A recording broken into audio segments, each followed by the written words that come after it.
Eu saúdo a todos com a paz do nosso Senhor Jesus Cristo. Eu quero comentar sobre um tema muito interessante, e esse tema foi puxado através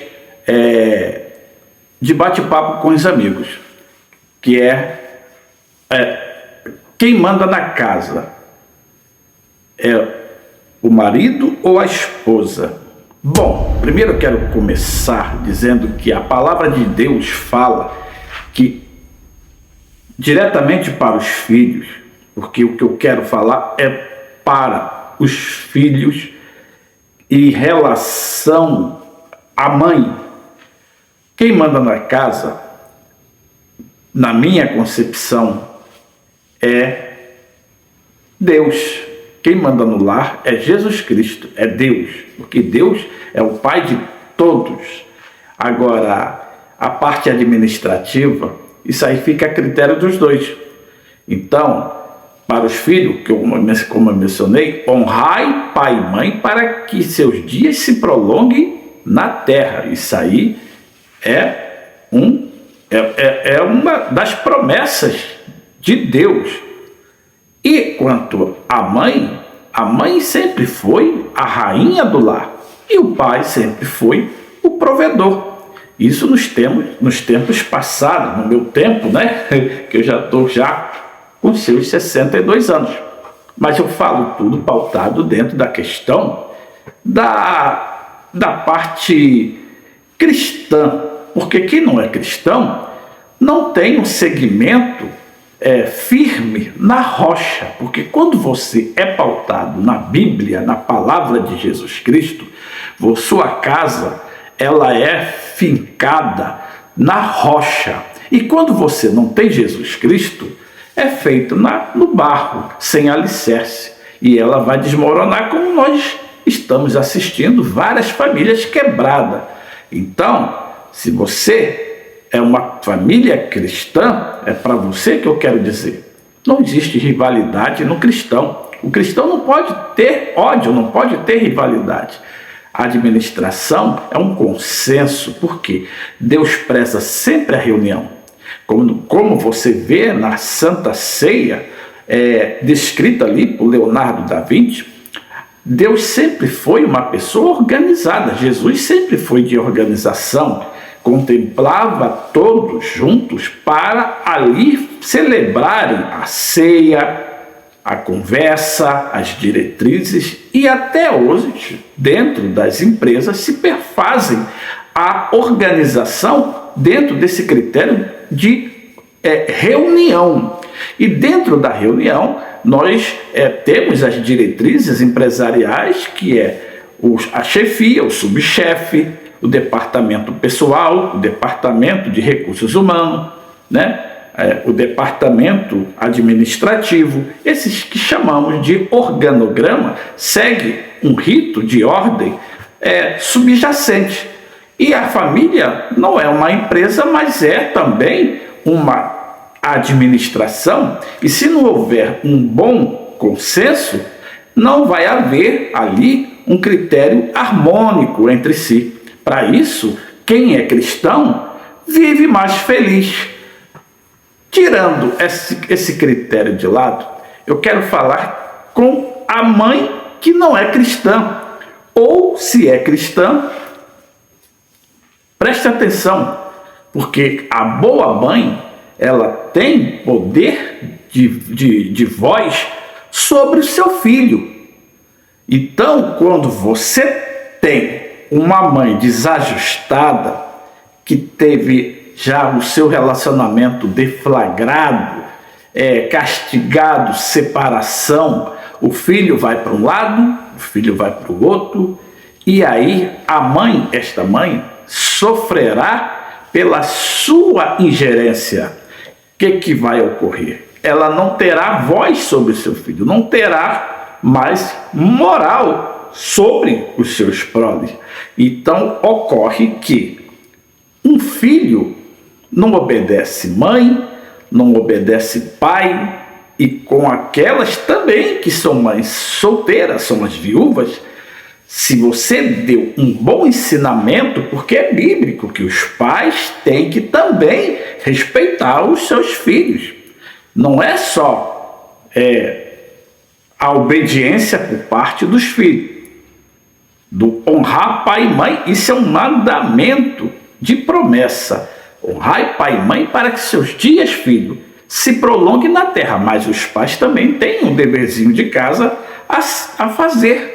Então, quando o pai, por algum objeto exterior da vida, da família, ele, por exemplo, o alcoolismo é um desses fatores. O que o filho vai denotar? Que o pai, ele caminha a trilha por caminho errado. Como pode um pai dar moral ao seu filho se ele pratica todas essas nuances da vida que é diferenciada daquilo que é pregada na palavra de Deus? Não vai ter realmente moral perante ao seu filho. Assim mesmo são as mães que são separadas, mas são namoradeiras.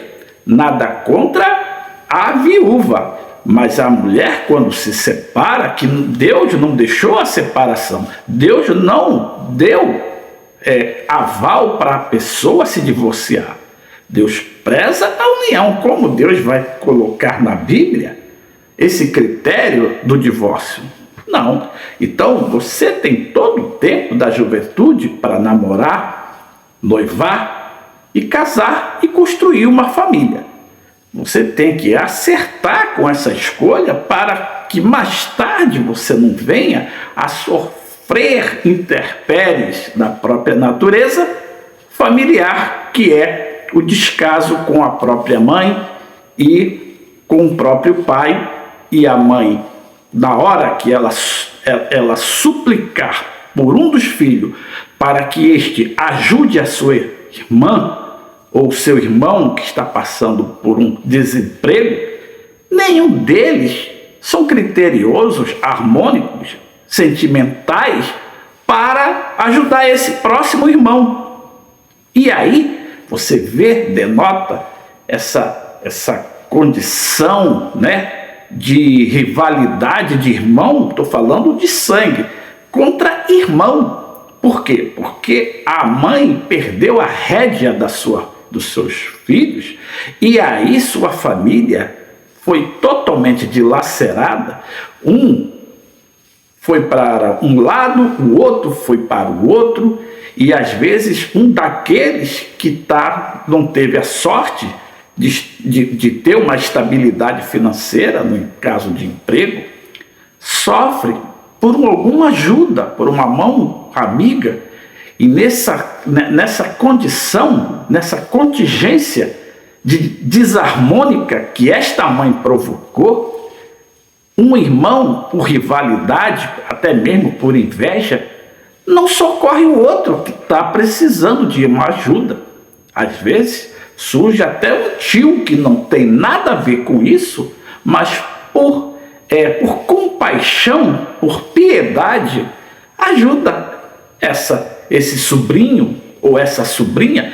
Eu sou um que já ajudei todos os sobrinhos, eu mesmo, e não tenho dever nenhum nesta vida de socorrer filho de irmã, de irmão ou de quem quer que seja.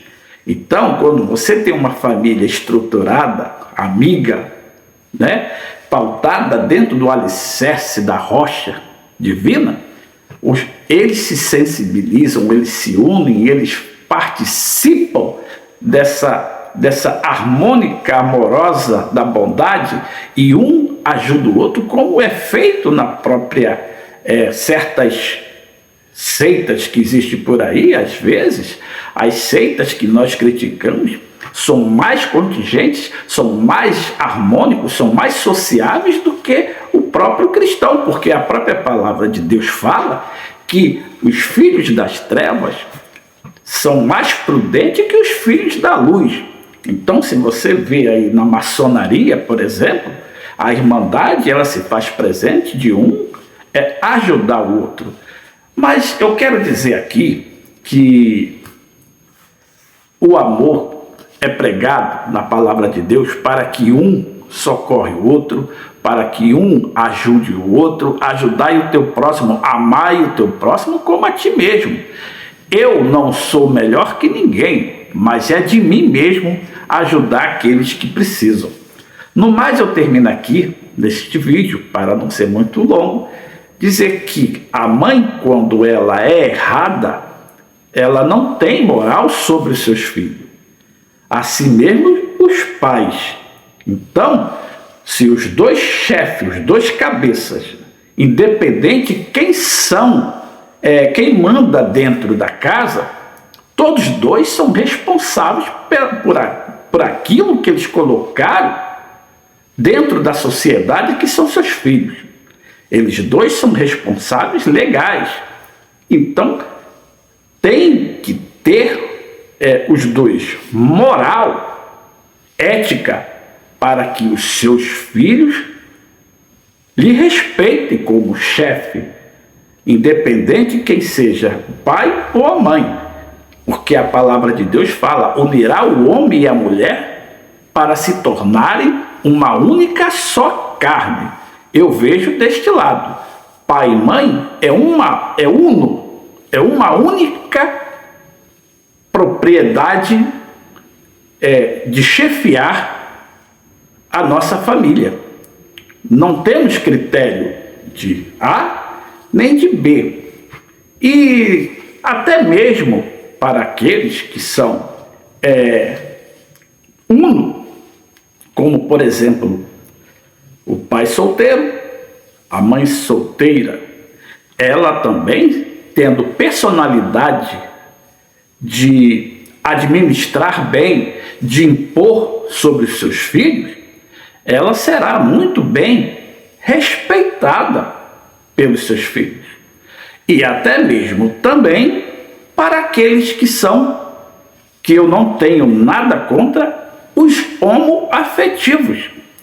Eu respeito os homoafetivos, mas são responsáveis se tiverem ali as suas descendências.